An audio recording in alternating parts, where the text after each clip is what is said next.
Alors, je m'appelle Hélène Courroy, je suis notaire à Thury-Harcourt. Donc, c'est une petite commune de 2000 habitants au sud de Caen, 25 km en Suisse normande. Vous écoutez Histoire vraie, les notaires vous racontent. Je suis Caroline Nogueras.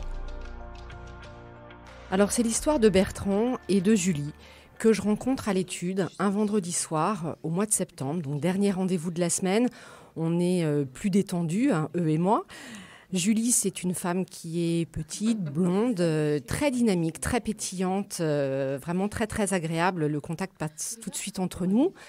Bertrand, il est plus réservé, mais un beau sourire charmeur.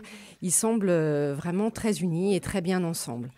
C'est Bertrand qui prend la parole. Il m'explique qu'ils sont en couple depuis 15 ans.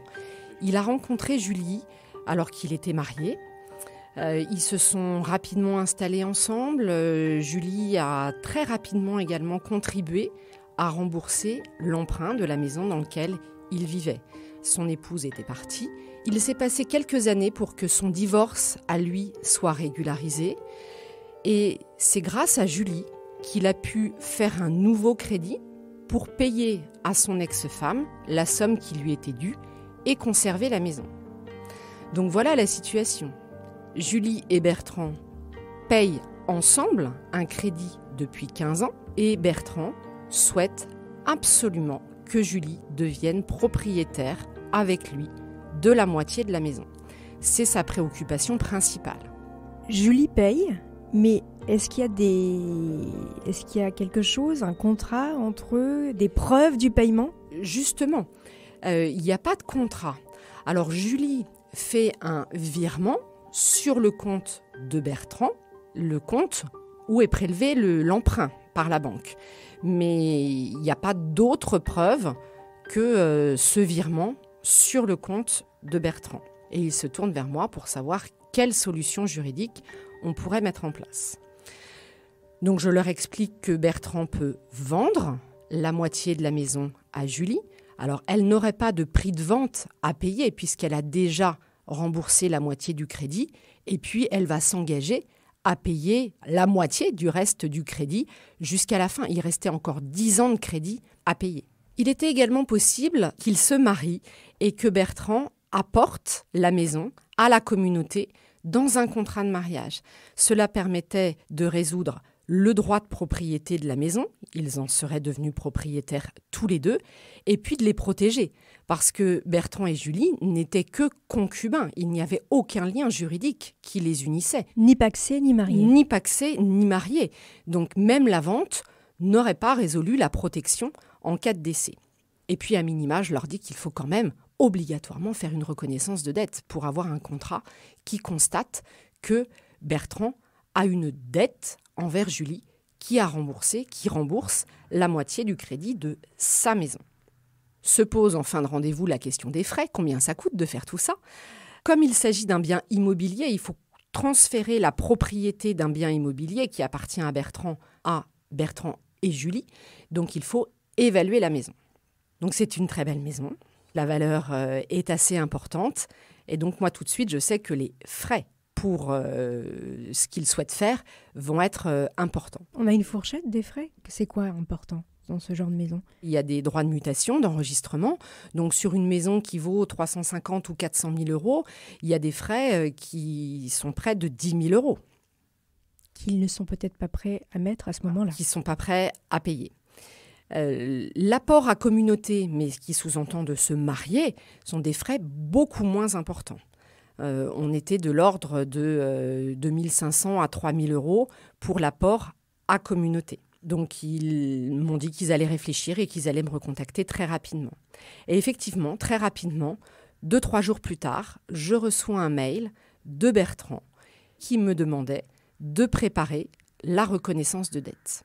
Il souhaitait absolument que s'il arrivait quelque chose, Julie puisse au moins récupérer l'argent qu'elle avait versé et qui lui avait permis à lui de conserver la maison. Le mail que je reçois, c'est un vendredi soir également, juste avant un pont, le pont de la Toussaint, et à la réouverture de l'étude, le mercredi matin. Premier coup de téléphone à 9h, c'était Julie en pleurs, complètement désespérée. J'avais du mal à comprendre ce qu'elle me disait. Elle était en train de m'apprendre que Bertrand était décédé le week-end en poussant le caddie dans les rayons du supermarché. Crise cardiaque.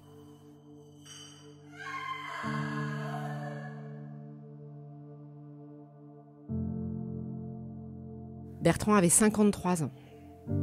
Rien ne laissait penser qu'il pouvait décéder aussi subitement. Julie était beaucoup plus jeune, elle avait 40 ans, mais c'est vrai qu'entre eux, la différence d'âge ne se voyait pas. Donc elle est désespérée, puisqu'elle habite la maison de Bertrand, avec sa fille qui a 17 ans, qui habitait avec Bertrand depuis qu'elle avait 2 ans, donc c'était vraiment leur foyer. Mais la maison ne lui appartenait pas. Donc au-delà du chagrin de cette femme, que craint-elle à ce moment-là ? Elle craint tout simplement de devoir partir. Elle n'avait aucun droit à rester dans la maison. Et effectivement, les choses ne se font pas attendre. Bertrand avait eu 3 filles avec son ex-femme. Quelques jours après le décès, les filles de Bertrand demandent à Julie de quitter la maison. Elle leur a quand même demandé d'attendre qu'elle trouve un autre logement. Et les filles lui ont dit, dans ces cas-là, tu verses un loyer. Alors qu'elle continuait à rembourser l'emprunt.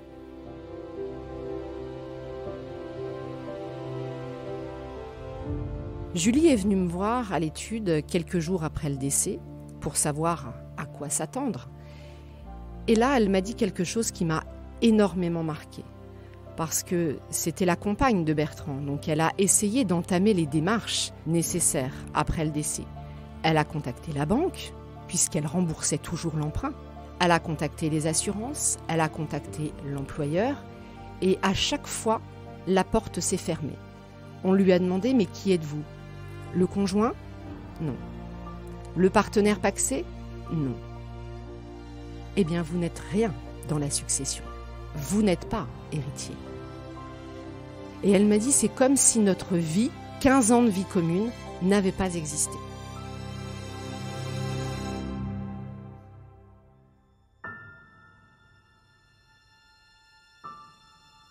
Quelques semaines se sont passées, la maison a été mise en vente très vite. La succession de Bertrand a été ouverte par ses filles chez l'un de mes confrères.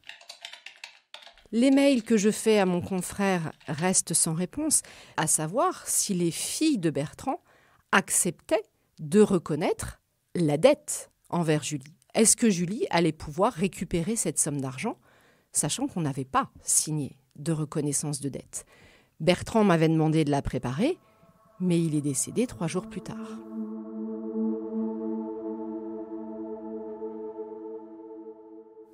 Et j'ai pas de réponse. Donc j'imagine que ça va être compliqué pour Julie de récupérer l'argent qu'elle a versé pour la maison.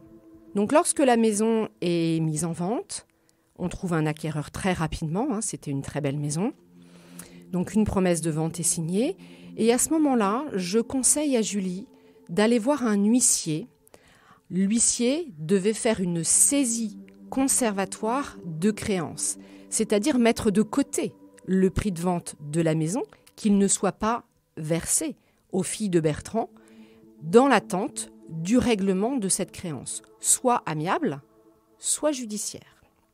On aurait signé un acte de reconnaissance de dette, Julie aurait eu un titre exécutoire, c'est-à-dire que l'huissier aurait pu de lui-même délivrer cette saisie conservatoire à mon confrère. On n'avait pas d'acte notarié. Donc il fallait que l'huissier soit autorisé par le tribunal à délivrer cette saisie conservatoire. Donc l'huissier dépose une requête au tribunal. Et contre toute attente, la requête est rejetée. Le tribunal nous indique que les sommes versées par Julie pouvaient correspondre à une participation aux frais courants ou aux frais d'entretien. Alors dans quel état elle se trouve, Julie, à ce moment-là ? Elle est catastrophée et je l'informe qu'elle n'aura pas d'autre solution que d'entamer une procédure judiciaire à ses frais pour faire reconnaître sa créance par le tribunal. Et dans la mesure où le prix de vente n'aura pas été mis de côté pour régler cette créance, si les filles de Bertrand, malgré que le tribunal les condamne à payer à Julie, si elles ne s'exécutent pas, il faudra les poursuivre en paiement. Et si le prix de vente a été dépensé, c'est toute la difficulté pour être payé d'une créance constatée par le tribunal.